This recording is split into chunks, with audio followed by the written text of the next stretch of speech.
সস্তায় পেলে বস্তা ভরে কখনো খেতে হয় না, এটা আমি তার জ্বলন্ত প্রমাণ। তো গতকাল হঠাৎ খুব বৃষ্টির কারণে আমার খুব পিৎজা খেতে ইচ্ছা করছিল, এবং আমি ফুড অ্যাপে ঢোকার পরে একটা 50% ডিসকাউন্টে একটা পিৎজা শপ পেলাম, pizza king food corner.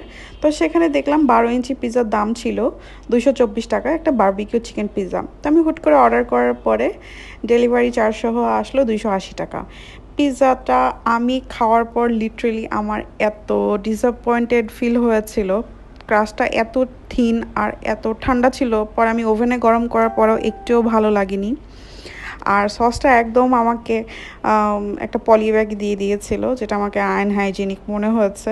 But পিৎজাটা আমার একটুও ভালো লাগেনি, একদমই জিরো রেকমেন্ডেড। এই পিৎজাটা আমার মনে হচ্ছিল একটা রুটি নর্মালি আমাকে গরম করে দিয়ে দিয়েছে। আর টপিংসগুলো একদমই টেস্টি ছিল না, কোনো চিজ ছিল না, খালি একটু টমেটো সস ছিল।